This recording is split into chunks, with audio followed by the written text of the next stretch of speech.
আসসালামু আলাইকুম রহমতুল্লাহ বরকাতুহু। আলহামদুলিল্লাহ ওয়াসসালাতু ওয়াসসালামু আলা রাসূলিল্লাহ নবিয়ানা মুহাম্মদ ওয়া আলিহি ওয়াসহাবিহি আজমাইন, আম্মা বাদ। সম্মানিত দর্শক শ্রোতা মণ্ডলী, আজকে আমি আপনাদের সামনে কথা বলবো এই মুহররম মাসে নিষিদ্ধ কাজসমূহ সম্পর্কে। কয়েকদিন আগে আলোচনা করেছি যে মুহররম মাসে কি কি করণীয় বা কি কি কাজ করতে হবে আমাদেরকে। আজকে আলোচনা করব মুহররম মাসের নিষিদ্ধ কাজসমূহ সম্পর্কে। এক নম্বর হচ্ছে জুলুম, অন্যায়, অত্যাচার করা সম্পূর্ণভাবে হারাম। আল্লাহ রাব্বুল আলামিন 12টি মাসের মধ্যে থেকে 4টি মাসকে হারাম করেছেন, খুবই সম্মানিত করেছেন।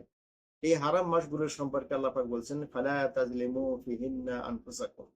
তোমরা কখনোই এই হারাম মাসের মধ্যে তোমরা তোমাদের আত্মার প্রতি জুলুম, অন্যায়, অত্যাচার করবে না।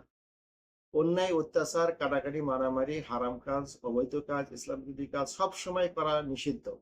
কিন্তু বিশেষভাবে এই হারাম মাসগুলোতে হারামের গুরুত্ব বোঝানোর জন্য আল্লাহ পাক নিষেধ করেছেন যে এই মাসে তোমরা হারাম কাজ করো না। কারণ এই মাসে জুলুম, অন্যায়, অত্যাচার করলে, হারাম কাজ করলে অন্য মাসের তুলনায় তার শাস্তি বেশি হবে, পাপ বেশি হবে। ঠিক তদ্রূপ এই হারাম মাসের মধ্যে বা মুহররম মাসের মধ্যে যদি কেউ ভালো কাজ করে, নেকির কাজ করে, তাহলে তার জন্য সওয়াব বেশি হবে বা তার জন্য পুণ্য বেশি হবে।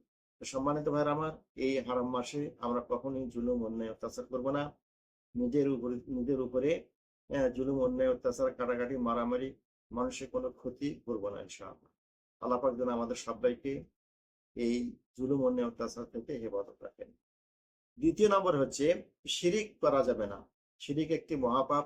যে ব্যক্তি শিরিক করবে তার জন্য তার নেক আমলগুলো নষ্ট হয়ে যাবে, জান্নাত হারাম হয়ে যাবে, জাহান্নাম তার প্রতি ওয়াজিব হয়ে যাবে। এমনিভাবে বেদাত কাজ আমরা করব না। বেদাত যে ব্যক্তি করবে তার আমলগুলো কবুল হবে না। হ্যাঁ, তেমনি শিরিক, বেদাত এবং কুসংস্কার করা থেকে আমরা সম্পূর্ণভাবে দূরে থাকব। তো এই আশুরার আশুরা উপলক্ষে বা মুহররম মাসের 10 তারিখকে উপলক্ষ করে শোক পালন করা, কান্নাকাটি করা, গালে, মুখে, পিঠে চড় থাপড় মারা, নিজের শরীর থেকে ধারালো অস্ত্র দ্বারা রক্ত প্রবাহিত করা সম্পূর্ণ হারাম। এমন একটা দল আছে, তারা এই সমস্ত কাজ করে থাকে। মুহররম মাসকে কেন্দ্র করে বা আশুরাকে কেন্দ্র করে আনন্দ উৎসব পালন করা যাবে না। এভাবে বিভিন্ন ধরনের খানা খাদ্য তৈরি করে খাওয়াও যাবে না। এরপরে তাজিয়া, মিটিং, মিছিল করা সম্পূর্ণ হারাম। তাজিয়া পালন করার জন্য চাঁদা বা টাকা পয়সা, চাল ডাল দেওয়াও যাবে না। আশুরাকে উপলক্ষ করে কোনো মেলা বা অনুষ্ঠান পালন করা যাবে না এবং এ ধরনের অনুষ্ঠানে উপস্থিত হওয়াও যাবে না। হোসেন রাদিয়াল্লাহু তাআলা আনহুর কবর বানিয়ে শোক পালন করা বা আনন্দ উৎসব পালন করা সম্পূর্ণ নিষিদ্ধ। নির্দিষ্টভাবে কোনো পোশাক, যেমন কালো পোশাক ও কালো পতাকা ব্যবহার করা যাবে না।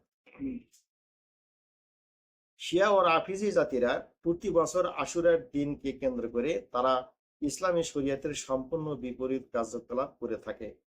তারা মনে করে যে এইসব কাজ করার মাধ্যমে তারা হোসেন রাদিয়াল্লাহু তাআলা আনহু এবং তার পরিবার বর্গের প্রতি ভালোবাসা এবং সমবেদনা প্রকাশ করে থাকে। কিছু সংখ্যক মুসলমান না জানে না বুঝে তাদের এ ধরনের অবৈধ অনুষ্ঠানে উপস্থিত হয়ে বা অবৈধ কাজে তারা সঙ্গ দেয় বা তাদের সাথে উপস্থিত হয়ে এ ধরনের কাজ করে থাকে। তো আল্লাহ পাক যেন আমাদের সবাইকে সঠিক জিনিস বোঝার এবং সেগুলো করতে আমল করার তৌফিক দান করেন। আল্লাহুম্মা আমিন। ওয়া আখিরু দাওয়ানা আলহামদুলিল্লাহি রাব্বিল আলামিন। ওয়া সাল্লাল্লাহু আলা নাবিয়িনা মুহাম্মদ ওয়া আলিহি ওয়া সাহবিহি আজমাইন।